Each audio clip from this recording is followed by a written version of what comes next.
Hello everyone, hope you all doing fine. Welcome to my YouTube channel Social Studies with Setu. Today first of all I am going to make an announcement. I'll start taking your proper syllabus for class 9th and 10th after 1 week from now, okay? So gear up for your classes. Secondly, आपका part 2 जो class 10th का syllabus left है for your boards, I have decided to take that as well. So you guys just do let me know in the comment box आप कौन सा chapter या कौन सा टॉपिक सबसे पहले करना चाहते हैं. So I plan that accordingly. Okay, तो चलिए, जैसे कि मेरे लास्ट क्लास में मैंने आपको बताया था कि मेरे चैनल के प्लेलिस्ट शॉर्ट्स में I will be coming up with terms relating to your subject. तो वैसे ही मैं आज सिविक्स का टर्म लेके आई हूँ.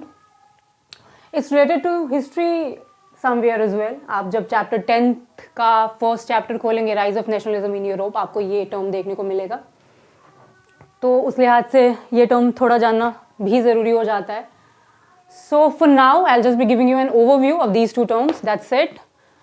सो without further ado let's start the class. चलिए, the first term is plebiscite. Okay, plebiscite, referendum. सबसे पहले मैं आपको बता दूं कि इन दोनों टर्म का मतलब हिंदी में जनमत संग्रह है. अब आप कंफ्यूज हो रहे होंगे कि जब दोनों टर्म का हिंदी मीनिंग एक है तो भाई डिफरेंस क्या अलग है. ठीक है, आपके दिमाग में ये जरूर आ रहा होगा, पक्का आ रहा होगा. मेरे भी आया था जब जिस टाइम मैंने इसको पढ़ा था कभी. तो चलिए मैं बताती हूँ. पहले आपको दोनों को 1 by 1 डिक्टेट कर दूंगी, फिर मैं I start explaining them 1 by 1. Okay, चलिए. Plebiscite, it's says a vote by the people of an entire country or district, okay, on the issues of national importance. Mind it, national importance such as, देख लीजिए conditions, देख लीजिए, choice of ruler और government. बाद में मैं आपको समझाते चलूंगी, एक्सप्लेन करते चलूंगी. फिलहाल के लिए अभी देखिए, चॉइस ऑफ रूलर और government. Second one, option for independence. Okay, the third one is annexation by another power. Okay, समझ में आ गया.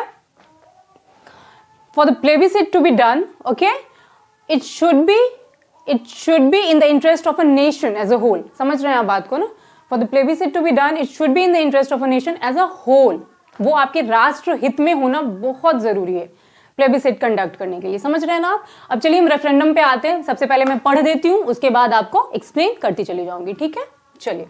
A process by which a government refers any issue of public importance. देखिएगा यहाँ पे, notice कीजिएगा, public importance. It cannot always be N issue of national importance. Okay, जहां public importance की बात आ जाती है, जहां पब्लिक इंटरेस्ट की बात आ जाती है, it may or may not hold a national importance. Okay, कभी वो नेशनल इंपॉर्टेंस का हो सकता है, कभी नहीं भी हो सकता है. राष्ट्रहित में हो सकता है, राष्ट्रहित में नहीं भी हो सकता है. ठीक है, including a constitutional amendment and the second one is right to self determination. Okay, चलिए. अब सबसे पहले आप इन दोनों टर्म का सेंटर ऑफ मैटर समझिए. सेंटर ऑफ मैटर है क्या, नब क्या है इसका. ओके, तो इसका एक बेसिक जो रीजन है, प्राइम रीजन, ये कब होता है, किस सिचुएशन में होता है, सबसे पहले तो ये जानिए. प्लेबिसिट क्यों कंडक्ट होता है, रेफरेंडम क्यों कंडक्ट होता है. ठीक है, ये समझना सबसे पहले बहुत जरूरी है.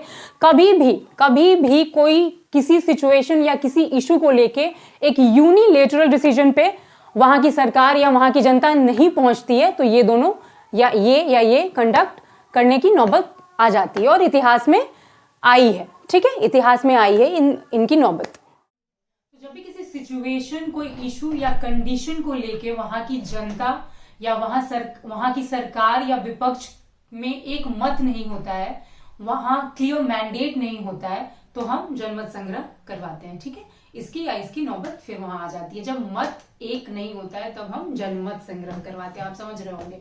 ठीक है, बस आगे ये है कि दोनों के एप्लीकेशन और इंटेंशंस अलग अलग हैं. वो जब हम डिटेल में पढ़ेंगे थोड़ा सा मैं आपको बताऊंगी कि दोनों का एप्लीकेशन और इंटेंशंस कैसे अलग अलग है. जैसे कि मैंने आपको बताया कि the issue related to it holds huge national importance. Okay, it holds huge national importance. This side may or may not hold an issue of national importance. तो ये एक बेसिक क्रक्स है ही है. आगे चल के मैं आपको नेक्स्ट क्लास में, आज की क्लास में इतना ही, आगे चल के मैं आपको नेक्स्ट क्लास में इतिहास में कब प्लेबिसिट लगा, इतिहास में कब कब या कभी भी नहीं रेफरेंडम हुआ, या ऐसा कौन सा एक या दो इवेंट है, इंसिडेंट है जहां रेफरेंडम हमारे इंडिपेंडेंट इंडिया में हो रखा है। बहुत सारे प्राइम मिनिस्टर्स की कहानी इससे जुड़ी हुई है, रेफरेंडम से। बहुत सारे इंटरेस्टिंग फैक्ट्स है, अगर आप जानना चाहते हैं, अगर आपको क्यूरियोसिटी है, तो I will be coming up with the part 2 of this video. Till then, good bye.